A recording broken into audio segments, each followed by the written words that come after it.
Welcome to TV 24 news. ముందుగా headlines చూద్దాం. Doctor BR Ambedkar Konaseema జిల్లాలో పర్యటిస్తున్న సీఎం చంద్రబాబు. కాట్రేడికొండ మండలం చెయ్యేరులో పింఛన్ల పంపిణీ. ధనిక రాష్ట్రాల కంటే ఏపీలోని ఎక్కువ పింఛన్లు ఇస్తున్నామన్న సీఎం. ప్రతి నెల 64 లక్షల మందికి పింఛన్లు అందజేస్తున్నామని వెల్లడి. చంద్రబాబు ప్రభుత్వంపై సజ్జల రామకృష్ణారెడ్డి తీవ్ర ఆరోపణలు. ఏపీలో రెడ్ బుక్ రాజ్యాంగం అమలవుతోందని విమర్శ. వైసీపీ నేతలను తప్పుడు కేసులతో వేధిస్తున్నారని ఆక్షేపణ. పోలీసు వ్యవస్థను పూర్తిగా నిర్వీర్యం చేశారని ఆవేదన.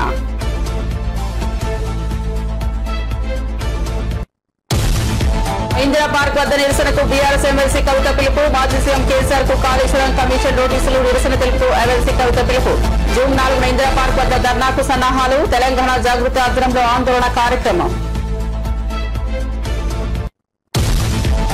కవిత వ్యాఖ్యలపై స్పందించిన బండి సంజయ్. కవిత వ్యవహారం ఓ ఫ్యామిలీ డ్రామా అన్న బండి సంజయ్ విమర్శ. బీఆర్ఎస్ లో కల్వకుంట్ల ఆర్ట్స్ క్రియేషన్ నడుస్తుందనే దేవా. కాంగ్రెస్ బీఆర్ఎస్ కలిసి పనిచేస్తున్నాయనే ఆరోపణ.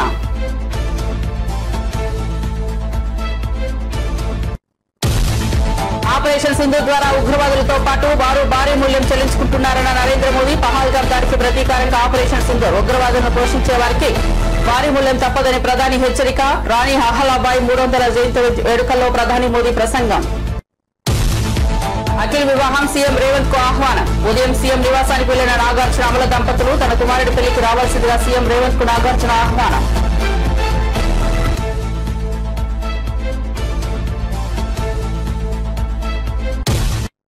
ఇక వార్త వివరాల్లోకి వెళ్తే ముఖ్యమంత్రి చంద్రబాబు డాక్టర్ బిఆర్ అంబేద్కర్ కోనసీమలో పర్యటిస్తున్నారు. బొమ్మిడివరం నియోజకవర్గం కాట్రేడికొండ మండలం చెయ్యేరులో పింఛన్ల పంపిణీలో పాల్గొన్నారు. లబ్ధిదారుల ఇళ్లకు వెళ్లి పింఛన్లు అందజేశారు. అనంతరం చెయ్యేరులో ఏర్పాటు చేసిన సభలో సీఎం చంద్రబాబు మాట్లాడారు.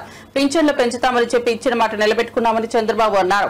ఇచ్చిన హామీ ప్రకారం పింఛన్లు 3,000 నుంచి 4,000కు పెంచామని తెలిపారు. కూటమి ప్రభుత్వం అధికారంలోకి వచ్చిన ఏడాది కాలంలోనే పింఛన్ల కోసం 34,000 కోట్లు ఖర్చు చేసినట్లు చెప్పారు. పేదలకు ఎప్పటికప్పుడు పింఛన్లు పెంచిన ఘనత టీడీపీకే దక్కుతుందని ముఖ్యమంత్రి అన్నారు. 3 నెలలకు ఒకసారి ఇచ్చే పింఛన్లలో అదనంగా 9,176 మందికి ఇచ్చామన్నారు. దేశంలోని మరే ఇతర రాష్ట్రంలో ఈ స్థాయిలో పింఛన్లు ఇవ్వడం లేదని తెలిపారు.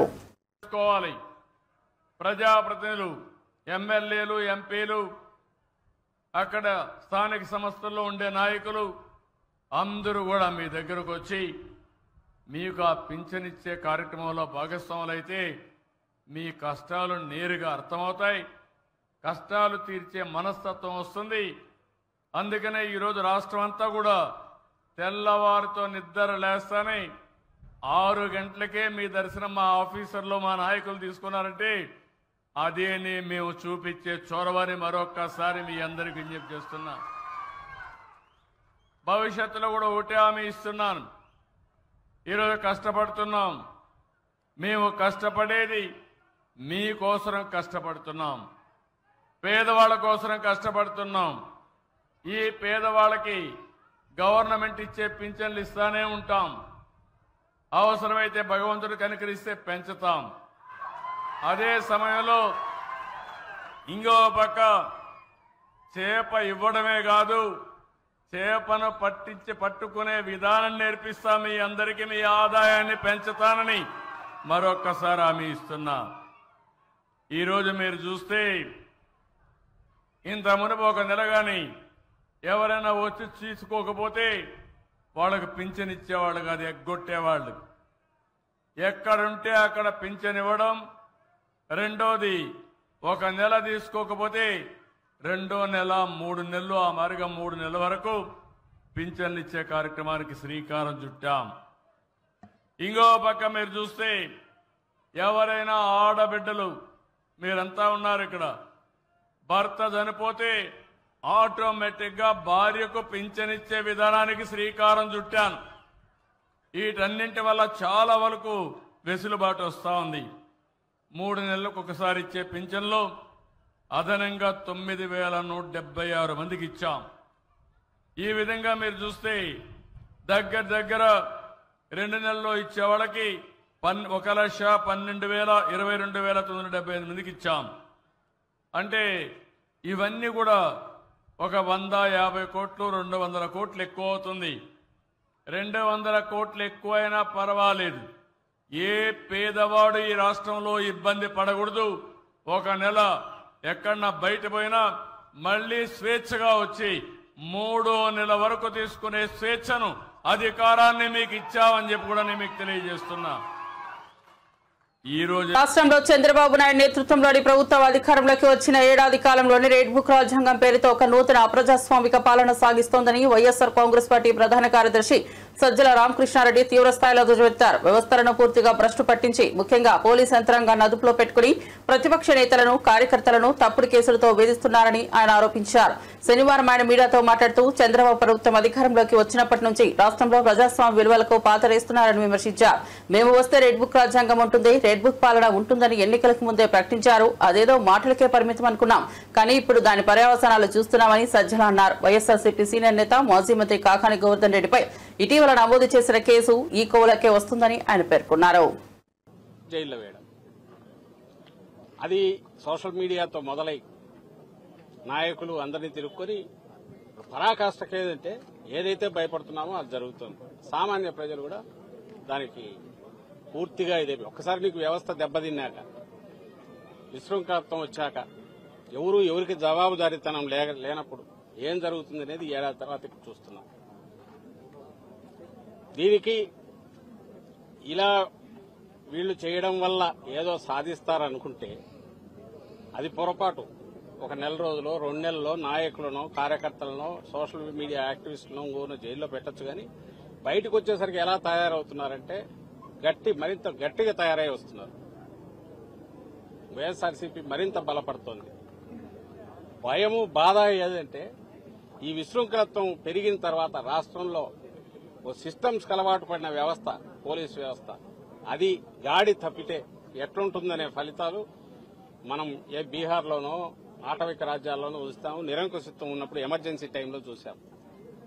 ఇప్పుడు మళ్లీ అది రుచి చూపిస్తున్నారు. మళ్లీ వెనక్కు తెచ్చుకోవడం కష్టం. చంద్రబాబు నాయుడు గారికి అది తెలిసినట్లేదు.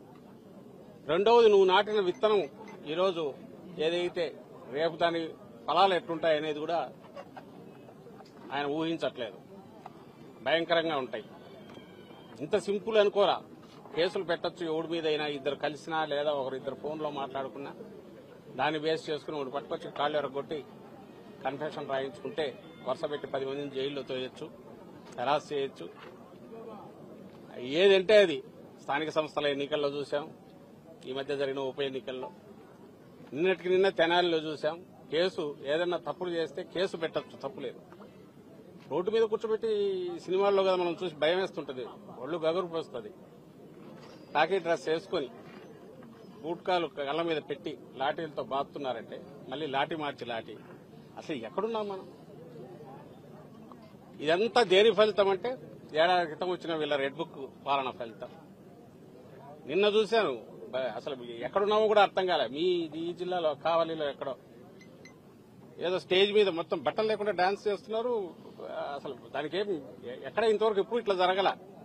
ఎక్కడన్నా కొండల్లోనో ప్రైవేట్ గెస్ట్ హౌస్లోనో ఎక్కడైనా జరిగితే ఏమని అనుకోవచ్చు. కాళేశ్వరం ప్రాజెక్టుకు సంబంధించి బీఆర్ఎస్ అధినేత మాజీ ముఖ్యమంత్రి కేసీఆర్ కు జ్యుడిషియల్ కమిషన్ నోటీసులు జారీ చేయడంపై ఆ పార్టీ ఎమ్మెల్సీ కల్వకుంట్ల కవిత తీవ్రంగా స్పందించారు. కమిషన్ చర్యను ఖండిస్తూ ఆమె నిరసన కార్యక్రమానికి పిలుపునిచ్చారు. తెలంగాణ జాగృతి అధ్యక్షురాలు కూడా ఆయన. కవిత జూన్ 4వ తేదీన హైదరాబాద్ నగరంలోని ఇందిరా పార్క్ వద్ద నిరసన చేపట్టనున్నట్లు వెల్లడించారు. కేసీఆర్ కు కమిషన్ నోటీసులు ఇవ్వడాన్ని వ్యతిరేకిస్తూ తెలంగాణ జాగృతి ఆధ్వర్యంలో ఈ ధర్నా కార్యక్రమం జరుగుతుందని ఆమె తెలిపారు. క్రిస్టియన్ విభాగాన్ని, మైనారిటీ సిక్ విభాగాన్ని కూడా ప్రారంభించి మైనారిటీ సమస్యలపైన పెద్ద ఎత్తున పోరాటం చేస్తామని కూడా ఈ సందర్భంగా తెలియజేస్తా ఉన్నాం. అట్లానే మన బంజారాల కోసం, ఆదివాసీల కోసం ఎస్టీ విభాగాన్ని ఏర్పాటు చేసుకుంటున్నాం. మేము గత 13 ఏళ్ల కింద తెలంగాణ జాగృతి నుంచి ఉద్యమించి పోరాటం చేస్తేనే ఇవాళ అసెంబ్లీలో అంబేద్కర్ బొమ్మ అక్కడ నిలబడి ఉన్నది. తెలంగాణ జాగృతికి దళిత బిడ్డలకు చాలా అవినాభావ సంబంధం ఉన్నది. అందుకే సపరేట్గా ఒక ఎస్సీ విభాగాన్ని కూడా ఏర్పాటు చేసి దళితులకు ఉండేటటువంటి సమస్యల మీద పోరాటం చేస్తామని ఈ సందర్భంగా నిర్ణయం తీసుకుంటా ఉన్నాం. అదేవిధంగా మరి అనేకమైన అంశాలు మేము పనిచేస్తూ వచ్చినాం, ఇక ముందు కూడా పనిచేస్తాం. మేము పనిచేస్తుంటే ఓర్వలేనటువంటి కొంతమంది మరి చాలా మాటలు మాట్లాడుతూ ఉన్నారు. వారందరి ఆశల్ని అడియాశలు చేస్తూ నేను ఇవాళ ఒక ప్రకటన చేస్తూ ఉన్నాను. కేసీఆర్ గారికి 2 కళ్ళలాగా ఒక కన్ను బీఆర్ఎస్ అయితే ఇంకో కన్ను జాగృతి అయి నిలబడుతుందని చెప్పి ఈ సందర్భంగా మేము తెలియజేస్తూ ఉన్నాం. కేసీఆర్ గారి మీద కేసీఆర్ గారి మీద ఈగ వాలితే కూడా ఊరుకోము. రేవంత్ రెడ్డి గారు ఆనాడే మీరు గన్ను పట్టుకొని ఉద్యమకారుల మీదకి పోతే మిమ్మల్ని చుక్కలు చూపించినాం. భయపడి తెలంగాణలో తిరగలేక మీరు గన్ను పట్టుకొని ఆనాడు తిరిగిండ్రు. ఇదే బీజేపీ నాయకులు తెలంగాణ రాష్ట్ర సాధనలో వెనుక ఉంటే ఆనాడు ఎండల లక్ష్మీనారాయణ లాంటి వాళ్ళు ఒకరో ఇద్దరో ముందుకొచ్చి రాజీనామా చేస్తే ఇదే తెలంగాణ జాగృతి గల్లీ గల్లీ తిరిగి నిజామాబాద్లో తెలంగాణ వాదాన్ని నిలబెట్టుకున్న విషయాన్ని కూడా గుర్తు చేస్తున్నాం. ఇవాళ అంశాలన్నీ మర్చి బీజేపీ వాళ్ళు తెలంగాణ కోసం ఒక్క మాట కూడా మాట్లాడకుండా 8 మంది ఎంపీలను గెలిపించిన నీళ్లు మనవి తరలించకపోతుంటే మాట్లాడకుండా ₹1 నిధులు కూడా కేంద్ర బడ్జెట్ నుంచి మాకు ఇవ్వకుండా మీరు చేస్తూ ఉన్నారు. ఖచ్చితంగా బీజేపీ వాళ్ళు ఒకవేళ బీసీ బిల్లు మీద మీరు ముందడుగేయపోయినా గోదావరి జలాలలో మన వాటాను కాపాడకపోయినా మళ్ళీ తెలంగాణ జాగృతి పవర్ ఏందో ఖచ్చితంగా చూపిస్తాం అని చెప్పి ఈ సందర్భంగా తెలియజేస్తూ మరి ఇన్ని రోజులు అనేకమైన అంశాల మీద పోరాటం చేసినటువంటి జాగృతి సంస్థ ఇంకా పెద్ద ఎత్తున విస్తరించుకొని తెలంగాణ ప్రజల దీవెనలతోని ముందుకు వెళ్తామని ఈ సందర్భంగా తెలియజేస్తూ మరి మేము కొత్త ఆఫీస్ ఇక్కడ ఏర్పాటు చేసుకున్న సందర్భంగా తెలంగాణ తల్లులందరి దీవెన కూడా మాకు ఉండాలని చెప్పి బీఆర్ఎస్ ఎమ్మెల్సీ కల్వకుంట్ల కవిత చుట్టూ జరుగుతున్న పరిణామాలు కేవలం కుటుంబ నాటకమని కేంద్ర సహాయ మంత్రి బండి సంజయ్ విమర్శించారు. తెలంగాణలో కల్వకుంట్ల ఆర్ట్స్ క్రియేషన్ పేరుతో ఒక నాటకం నడుస్తోందని ఎద్దేవా చేశారు.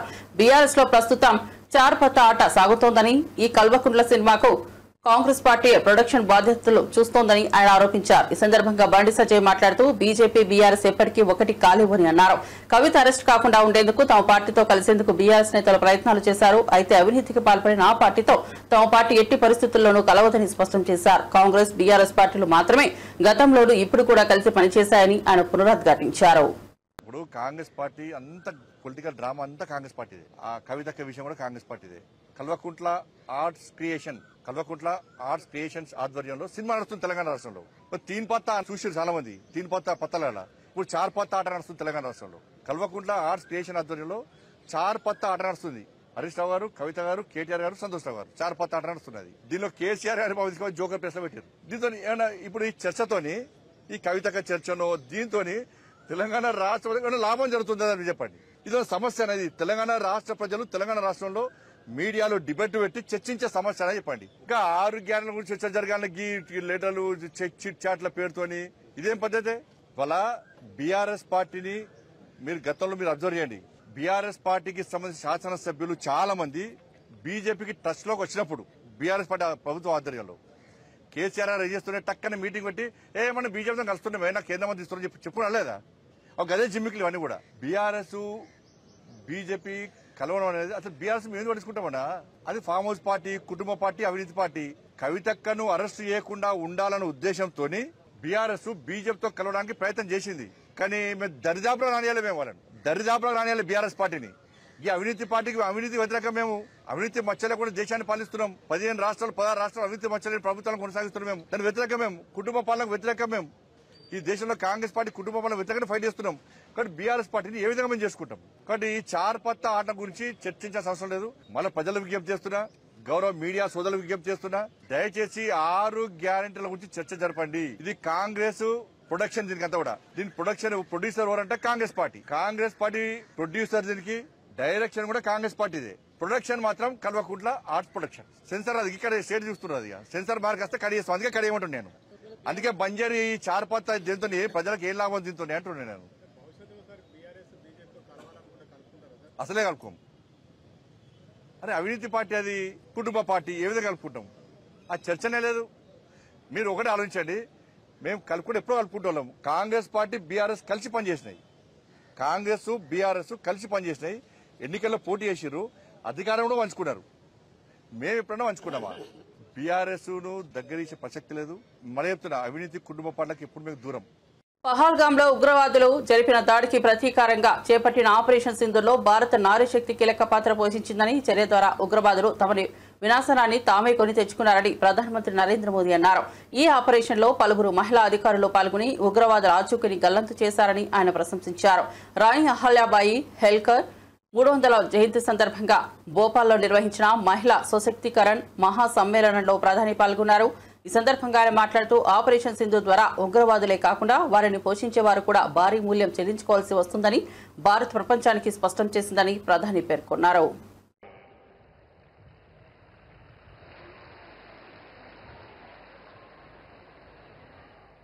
भाइयों बहनों, आज लोकमाता देवी अहिल्याबाई होलकर जी की 300वीं जन्म जयंती है। 140 करोड़ भारतीयों के लिए ये अवसर प्रेरणा का है। राष्ट्र निर्माण के लिए हो रहे भगीरथ प्रयासों में अपना योगदान देने का है। देवी अहिल्याबाई कहती थी कि शासन का सही अर्थ जनता की सेवा करना और उनके जीवन में सुधार लाना होता है। आज का कार्यक्रम उनकी इस सोच को आगे बढ़ाता है। आज इंदौर मेट्रो की शुरुआत हुई है। दतिया और सतना भी अब हवाई सेवा से जुड़ गए हैं। ये सभी प्रोजेक्ट मध्य प्रदेश में सुविधाएं बढ़ाएंगे, विकास को गति देंगे और रोजगार के अनेक नए अवसर बनाएंगे। मैं आज इस पवित्र दिवस पर विकास के इन सारे कामों के लिए आप सबको, पूरे मध्य प्रदेश को बहुत बहुत बधाई देता हूं। साथियों, लोक माता देवी अहिल्याबाई होलकर, ये नाम सुनते ही मन में श्रद्धा का भाव उमड़ पड़ता है। అక్కినేని ఇంట మరోసారి పెళ్లి బాజాలు మోగనున్నాయి. గతేడాది నాగార్జున పెద్ద కుమారుడు నాగార్జున శోభిత వివాహ బంధంలోకి అడుగుపెట్టిన విషయం తెలిసిందే. ఇప్పుడు ఆయన చిన్న కొడుకు అఖిల్ కూడా పెళ్లి చేసుకోబోతున్నారు. ప్రముఖ బిజినెస్ మ్యాన్ జుల్ఫీ లౌడ్ కుమార్తె జైనబ్ తో గతేడాది నవంబర్ 26న అఖిల్ నిశ్చితార్థం జరిగింది. జూన్ 6న అఖిల్ జైనబ్ పెళ్లి చేసుకోబోతున్నట్లు సమాచారం. దీంతో తన కుమారుడి వివాహానికి రావాల్సిందిగా సీఎం రేవంత్ రెడ్డిని నాగార్జున ఆహ్వానించారు. భార్య అమల వెంకులతో కలిసి జూబ్లీహిల్స్ లోని ముఖ్యమంత్రి నివాసంలో నాగార్జున ఆయన్ను కలిశారు. సినీ పరిశ్రమలో తాజాగా నెలకొన్న పరిణామాలపై సీనియర్ నటుడు నిర్మాత ఆర్ నారాయణమూర్తి మీడియా సమావేశం నిర్వహించారు. పర్సెంటేజీల విషయంలో ఈ మధ్య వివాదం నెలకొంది. హరహర వీరమల్లు కోసమే జూన్ 1 నుంచి థియేటర్లు బంద్ చేస్తున్నారనేది అబద్ధం. పర్సెంటేజీ ఖరారైతే నాలాంటి నిర్మాతలకు ఎంతో మేలు చేకూరుతుందని ఆయన అన్నారు. రకరకాలు మారుతున్నప్పుడు ఈ తప్పకుండా తేలుతాం.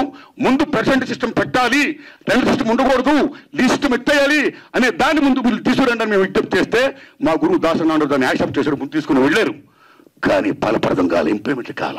లాటర్ ఆఫ్ ఇండస్ట్రీ పెద్ద చిరంజీవి గారి దగ్గరికి వెళ్ళాం, ఇది ఇష్యూ మీద రైట్ చేశాం, విజ్ఞప్తి చేశాం. టికెట్స్ రేస్ పెంచుద్దని చెప్పడం విషయంలో కానీ ఈ ఇష్యూలో కానీ ఆయన కృషి చేశాడు, మరీ ఫలప్రదం కాల. So this is a very big issue. Since 25 years this percentage system is going on, the issue is going on, not clearing. అది కావాలి. అలాంటిది ఇవాళ పర్సెంటేజ్ సిస్టమ్ కొలుక్కొచ్చే దశలో హరిహరి వీరమ్మలకి దీనికి ఒక లింకప్ పెట్టి ఏం సంబంధం అండి? ఏమీ సంబంధం లేదు. ఈ రకంగా దాన్ని చేస్తారని చెప్పి ఈ పర్సెంటేజ్ సిస్టమ్ అనే ఇష్యూని పక్క తోసేసేసి హరిహరి వీరమ్మను ఫోకస్ చేయడం అంటే ఎంత దోణం ఉండేది. అది కరెక్ట్ కాదండి. అందుకని నేను మనస్ఫూర్తిగా ఇది ఫీల్ అయ్యే నేను చెప్పడం కోసమే నేను విజ్ఞప్తి చెప్తూ పవన్ కళ్యాణ్ గారిని విజ్ఞప్తి చేస్తున్నా, నేను చంద్రబాబు నాయుడు గారిని విజ్ఞప్తి చేస్తున్నా, దుర్గేష్ గారిని విజ్ఞప్తి చేస్తున్నా. పవన్ కళ్యాణ్ గారు మాట చెప్పారు, ఇండస్ట్రీ వారు వచ్చి గవర్నమెంట్ ఏర్పడ్డ వెంటనే వచ్చి పలకరించవచ్చు కదా, మర్యాద పూర్వకంగా కలవచ్చు కదా అన్నారు. శభాష్, కలవాలి రాజులు, మీరు కలుస్తాం, కానీ ఒక విజ్ఞప్తి చేస్తున్నాం. పూర్వకాలంలో రాజుల దగ్గరికి ఏదైనా ప్రజలకు సమస్య వచ్చినప్పుడు ధర్మగంట కొడితే లోపలికి వెళ్ళేవారు. దాని బిఫోరే రాజులే ప్రజల దగ్గరికి వెళ్ళేవాడు, రచ్చబండ పెట్టేవారు. మీ ప్రజలకు ఏం సమస్యలు రండి చెప్పండి అని అడిగేవాడైనా అక్కడక్కడిగా తీర్పులు చెప్పేవాడు, సాల్వ్ చేసేవాడు, ప్రజలకు మేలు చేసేవాడైనా. ఇదిగో మా ఊరికి చెరువు కావాలి, మా ఊరికి విద్య కావాలి, మా ఊరికి వైద్యం కావాలి, లైక్ దిస్.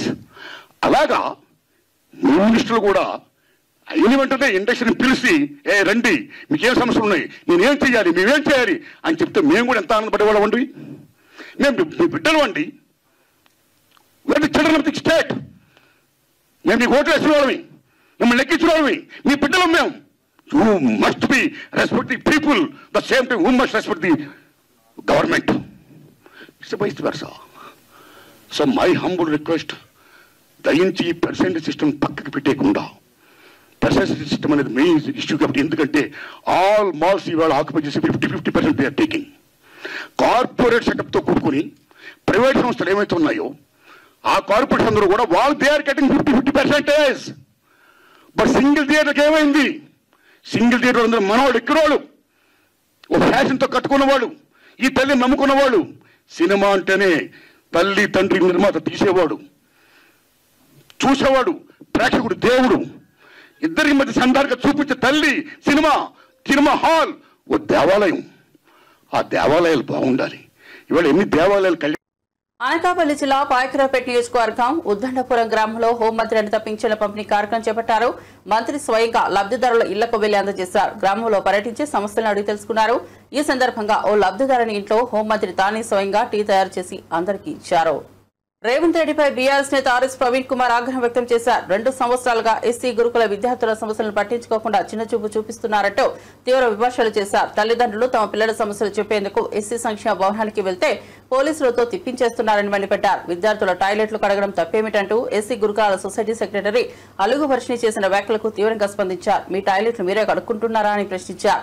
అలుగు వర్షిణి వ్యాఖ్యలకు దారితీసింది రేవంత్ రెడ్డి ఆదేశాలని ఆరోపించారు. ఎస్సీ వర్గాలపై వివక్షపూరితంగా వ్యవహరిస్తున్నారని నిలదీశారు. బీఆర్ఎస్ తరపున ప్రజాస్వామ్యంలో ఇలాంటి వైఖరిని సహించబోమని హెచ్చరించారు.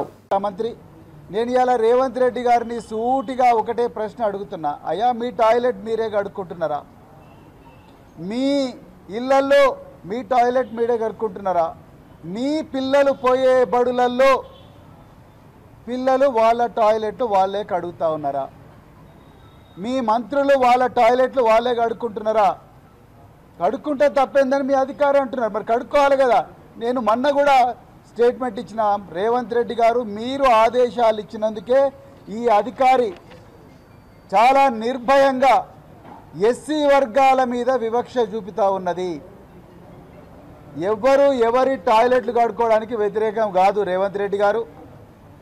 ఈ దేశం పుట్టక ముందు నుంచి, ఈ మానవాళి ఉన్నప్పటి నుంచి పేద వర్గాలు వాళ్ళ టాయిలెట్లు వాళ్ళే కడుక్కుంటున్నారు. వాళ్ళ టాయిలెట్లే కాదు, సమాజం టాయిలెట్లు అంతా కూడా ఈ దేశంలో వాళ్ళే కడుగుతున్నారు. మీకు తెలియకపోతే తెలుసుకోండి చరిత్ర.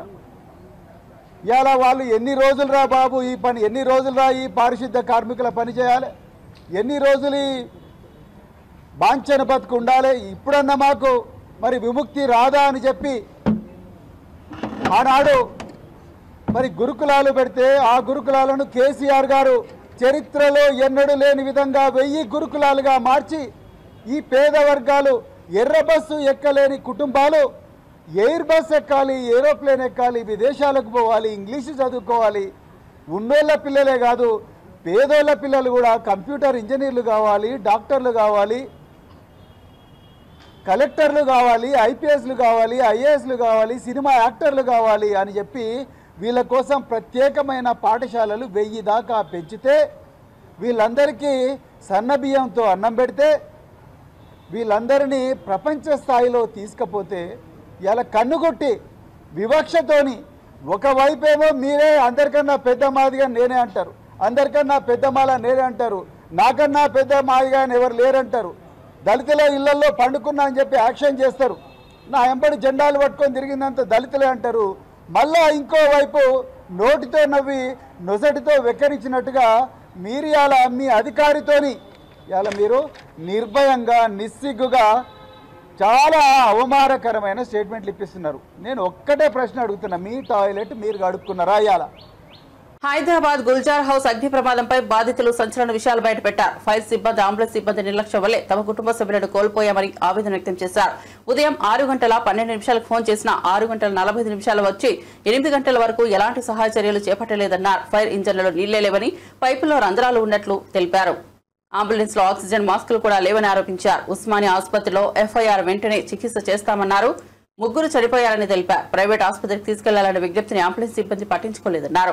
ప్రభుత్వం ఏర్పాటు చేసిన కమిటీ తమను సంప్రదించలేదని, తమ వద్ద ఆధారాలన్నీ ఉన్నాయని చెప్పారు. హైకోర్టు జ్యుడిషియల్ ఎంక్వైరీ వేయాలని, బాధ్యులపై చర్యలు తీసుకోవాలని డిమాండ్ చేశారు. बट मैं एक चीज़ बताना चाह रही हूँ, जैसे 6:45 को एक फायर इंजन आता है, एक एम्बुलेंस आता है, उनके पास कोई इक्विपमेंट नहीं रहते हैं, ना ही वो कोई सर्विसेबल पोजीशन में थे. They don't have mask, they don't have proper water in the tanks. अगर पानी है तो प्रेशर नहीं आ रहा है पानी का. Either the pressure was low or there was a leakage in the pipe. Also the fire personnel was unable to join the pipes further. There were no torch lights and the equipments to break the door. Not a single fire personnel was ready to go inside the premises. Likewise was the condition of ambulance had arrived at the scene. Civilians, including my son Nitish and my other relatives, bought the first victim at the time of 8 o'clock. There were no oxygen mask in the ambulance, so also few of the drivers were not in the stable condition. Other ambulances were also either lacking oxygen or mask. Further, victims were brought out from the premises by the civilians. Fire services personnel were busy requesting us for the torch lights and other equipments to go inside the premises. Not even a single person is ready to go inside the house to help the persons. The fire services did not administer even a basic CPR to the victims. So I don't know how these are all falsehood and this negligence has happened in a city like Hyderabad. Because now I have lost all my family members. I am the alone, so that I am the alone survivor. I don't know what to say. I just want justice and from the Honorable High Court. Bulletin ముగించే ముందు headlines మరోసారి చూద్దాం. Doctor BR Ambedkar Konaseema జిల్లాలో పర్యటిస్తున్న CM Chandrababu. కాట్రేడికొండ మండలం చెయ్యేరులో పింఛన్ల పంపిణీ. ధనిక రాష్ట్రాల కంటే ఏపీలోనే ఎక్కువ పింఛన్లు ఇస్తున్నామన్న సీఎం. ప్రతి నెల 64 లక్షల మందికి పింఛన్లు అందజేస్తున్నామని వెల్లడి. చంద్రబాబు ప్రభుత్వంపై సజ్జల రామకృష్ణారెడ్డి తీవ్ర ఆరోపణలు. ఏపీలో రెడ్ బుక్ రాజ్యాంగం అమలవుతోందని విమర్శ. వైసీపీ నేతలను తప్పుడు కేసులతో వేధిస్తున్నారని ఆక్షేపణ. పోలీసు వ్యవస్థను పూర్తిగా నిర్వీర్యం చేశారని ఆవేదన.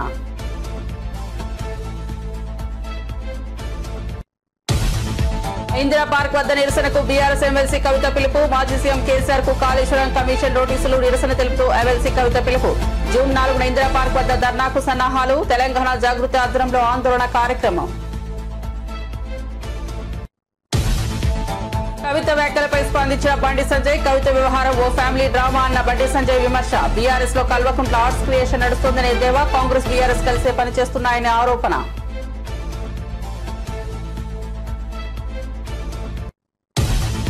ఆపరేషన్ సింధు ద్వారా ఉగ్రవాదులతో పాటు వారు భారీ మూల్యం చెల్లించుకుంటున్నారన్న నరేంద్ర మోదీ. పహల్గాం దాడికి ప్రతీకారంగా ఆపరేషన్ సింధూర్. ఉగ్రవాదులను పోషించే వారికి భారీ మూల్యం తప్పదని ప్రధాని హెచ్చరిక.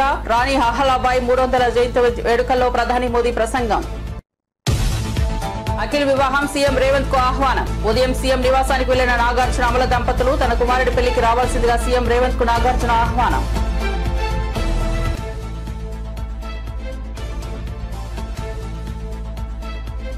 మరిన్ని అప్డేట్స్ కోసం చూస్తూనే ఉండండి టీవీ 24 న్యూస్.